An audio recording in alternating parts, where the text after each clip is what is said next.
El 27 de agosto de 1857 se conoce como el día en que se descubre el petróleo. Lo decimos en comillas porque actualmente se tiene registro de que la humanidad ya había interactuado con este antes de este suceso. Sin embargo, esta era la primera ocasión en que se obtenía esta sustancia en grandes cantidades. El hecho habría sido realizado por Edwin Drake. En su momento se conocían técnicas de destilación para obtener un aceite que permitía hacerle mantenimiento a las máquinas o para obtener queroseno y así obtener luz. Pero con el auge de los motores de combustión y el descubrimiento de la gasolina, inicia un frenético y desenfrenado recorrido con el petróleo que permitió el desarrollo del transporte y a su vez el crecimiento de la sociedad capitalista hasta nuestros días. Pero algo ocurrió. El impacto que tuvo el petróleo y otros combustibles fósiles en el medio ambiente también fue enorme y generó el efecto del cambio climático, una problemática que, básicamente, nos dice que con el aumento progresivo de la temperatura en la Tierra vendrán grandes desastres ecológicos que hoy en día empezamos a padecer y que a futuro pueden ser aún más graves. De allí se genera una necesidad por replantearnos como humanidad una nueva forma de hacer las cosas, entre ellas la obtención de energía. Como contexto inicial, presentamos un panorama general del consumo energético para el año 2021 de las diferentes regiones del mundo. En este hacemos hincapié en la energía que más se consumió. El 39% en Latinoamérica, el 37% de Norteamérica, el 33% de Europa y el 39% de África consumieron petróleo. El 54% de la comunidad de estados independientes y Medio Oriente consumieron gas y el 46% de Asia-Pacífico consumió carbón. Tal y como podemos evidenciar, el consumo mundial de energía proviene en su mayoría de estas tres fuentes de combustibles fósiles, lo cual nos permite ver la actual crisis que tiene el mundo y el sector energético.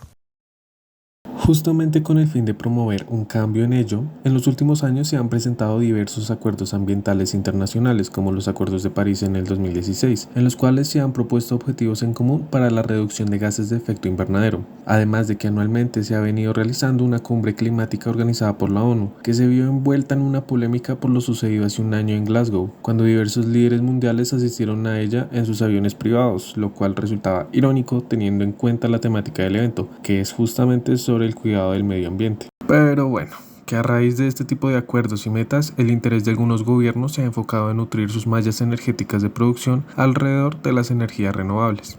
Justamente en este otro mapa podemos apreciar la presencia de energías renovables en las regiones que vimos anteriormente. Aquí destaca Europa, con una presencia del 12% de energías renovables en su malla, y luego le seguiría Latinoamérica, con 11.78%. Esto debido a la presencia de hidroeléctricas como fuentes de producción energética, y posteriormente se encuentra Norteamérica, con un 7.4%.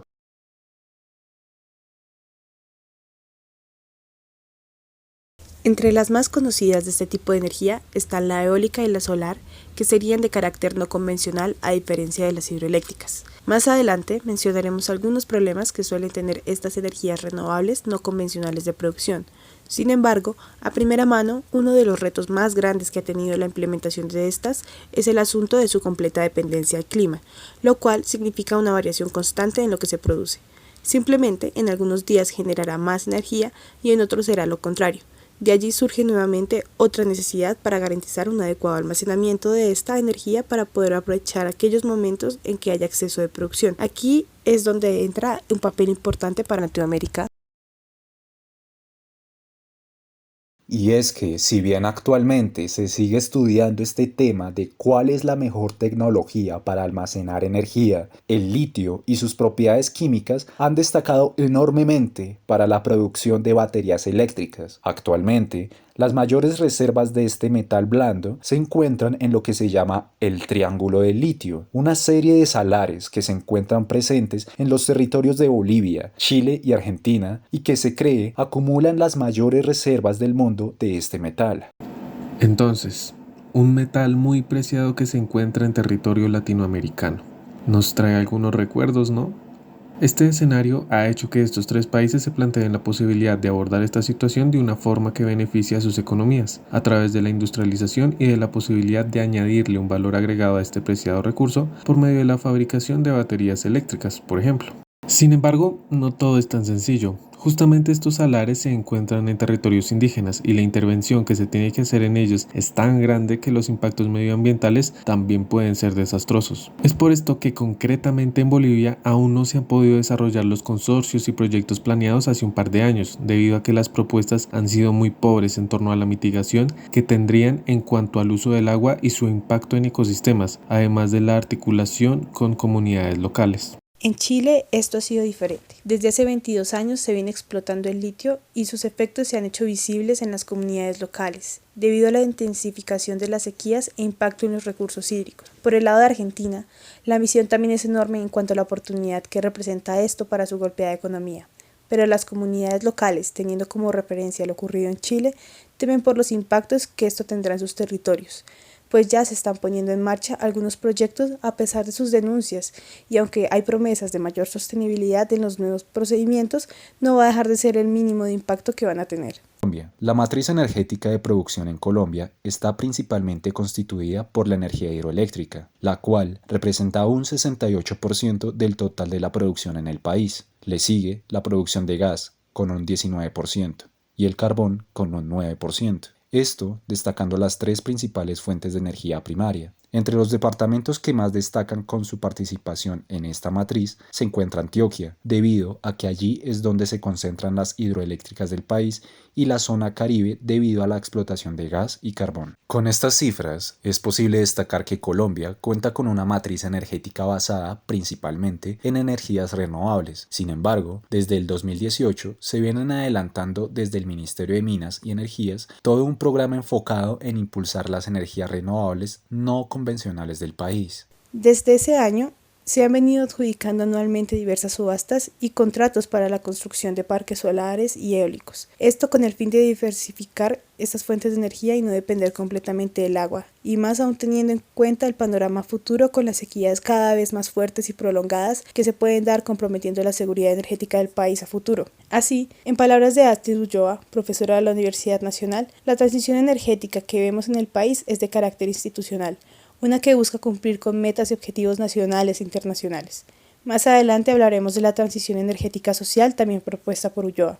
En el mapa es posible apreciar algunos de los proyectos ya existentes y adjudicados al año 2021. Es fácil notar que los parques eólicos se están concentrando en el departamento de La Guajira, hogar de la comunidad Wayuu, y por su parte los parques solares se concentran en otros departamentos de la costa Caribe. Entre las empresas dueñas de estos proyectos destacamos a la italiana Enel, la colombiana Celsia, propiedad del grupo Argos, la china Trina Solar, Energías de Portugal con presencia en el país por medio de Vientos del Norte y Eolos Energía, y finalmente GMIWA, que se encuentra conformada por capitales de origen europeo.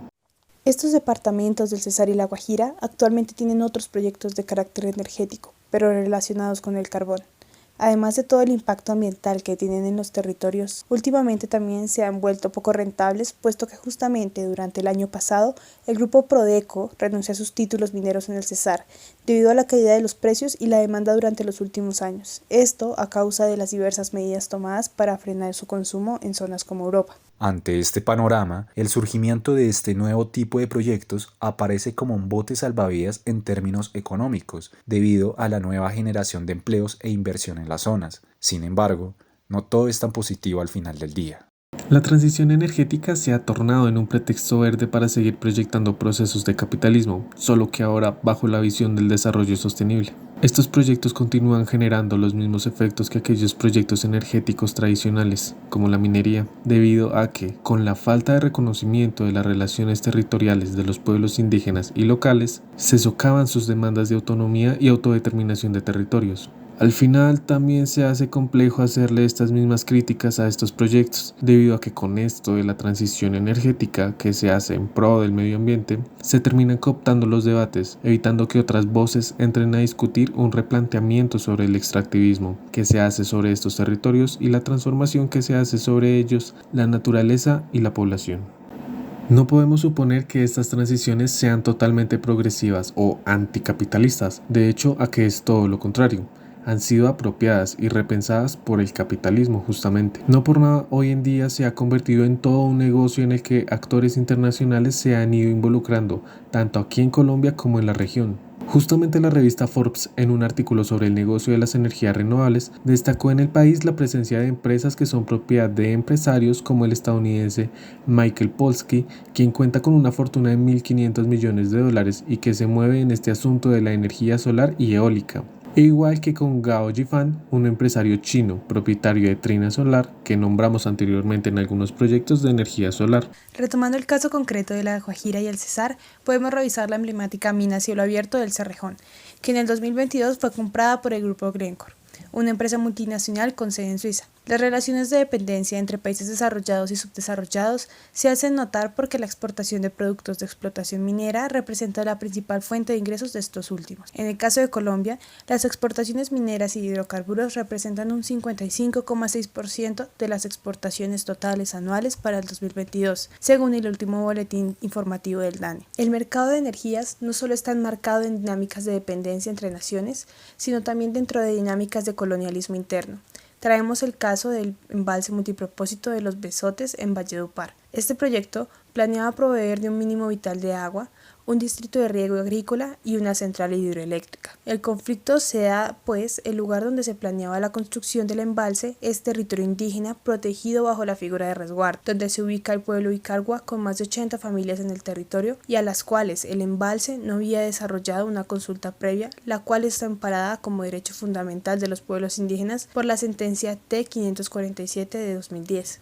El pueblo de Icargua no permitió la construcción del embalse por las muchas consecuencias que traería sobre su comunidad, entre ellas cambios en el paisaje, afectaciones a sus prácticas ancestrales que pondrían en riesgo la pervivencia de su cultura, entre otras. Según expresa el secretario de la Comisión Nacional de Territorios Indígenas, Ricardo Camilo Niño Izquierdo, desde entonces se ha venido manejando un discurso que estigmatiza a las comunidades indígenas al ponerlas en contra del desarrollo de la ciudad de Valledupar y desconociendo la importancia cosmológica del territorio para los pueblos indígenas de la Sierra Nevada de Santa Marta. Todas estas infraestructuras que se rigen no son del todo objetos neutros, pues como destaca la profe Ulloa, generan efectos en el territorio, alterando las relaciones entre lo humano y lo no humano. Están los aerogeneradores zumbando, están los aerogeneradores matando aves, ellos son testigos de que las aves mueren, o sea que todos los días pasa gente levantando aves muertas. Aquí es donde retomamos la transición energética social, que difiere de la institucional en el hecho de que esta transición debería no solamente pensarse en el hecho de pasar de las energías fósiles a las renovables, sino en el plantearse también una aspiración que traiga cambios más profundos al sistema. Que la transición realice procesos de restauración territorial y espiritual en aquellos que se vieron intervenidos fuertemente por procesos extractivos anteriores. Una transición de este tipo requiere de unas exigencias enormes, pero que traería consigo cambios en las relaciones de poder, además de que permitiría obtener soberanía energética, justicia ambiental y un cambio en el modelo económico, porque no podemos seguir permitiendo que el neoliberalismo y la economía de mercado nos mantenga al borde del colapso y la catástrofe, tanto a seres humanos como no humanos. Para finalizar, consideramos importante destacar como ejemplo final de los fenómenos de colonialismo interno, dependencia y dictaduras, y teniendo en cuenta los países de los que se ha hablado en este video, el caso de la dictadura militar de Hugo Banzer promovida por los Estados Unidos en Bolivia entre 1971 y 1978 y su posterior presidencia entre 1997 y 2001, que, entre muchos otros intereses de los Estados Unidos, impulsaría la privatización del agua potable de Cochabamba a través de la multinacional Bechtel y el Banco Mundial. Dicha operación fue exitosa en un inicio, pues se aprobó la Ley 2029, bajo la cual el agua era convertida en mercancía, atentando contra los usos y costumbres de la gestión de agua de los campesinos regantes, lo cual condujo a la elevación en las tarifas de pago por el uso del agua, que se incrementaron hasta en un 200% en algunos casos. En el área rural, la nueva empresa afectaba a los campesinos regantes, cuyos sistemas y usos tradicionales y autogestionados en la gestión del agua se veían en riesgo. A través de la colocación de medidores para el cobro del uso del agua, la transnacional intentaba apropiarse de los pozos y sistemas de riego que estas comunidades agrarias habían construido con sus propias manos. En una palabra, se trataba de la privatización del agua en la ciudad y en el campo. Bajo los lentes de André Gundafranc en su teoría de la dependencia, vemos también en este caso lo que él denomina la expropiación por parte de países metrópoli para con los países satélite, que no sea en términos mercantiles exclusivamente, sino también en términos políticos, en donde la expropiación del excedente económico por medio de lógicas coloniales de explotación se evidencia de manera bastante clara. Por ello, si bien resulta preocupante la coyuntura actual en los salares de Bolivia para la explotación de litio donde habitan comunidades indígenas, esto no es una problemática nueva o ajena, es algo que, como hemos visto, es sistemático desde los tiempos de la colonia en 1500, pasando por la intervención imperialista más reciente en los 80s hasta estos años del siglo XXI, no solo en Colombia, sino también en la región, y es algo que no parece cesar.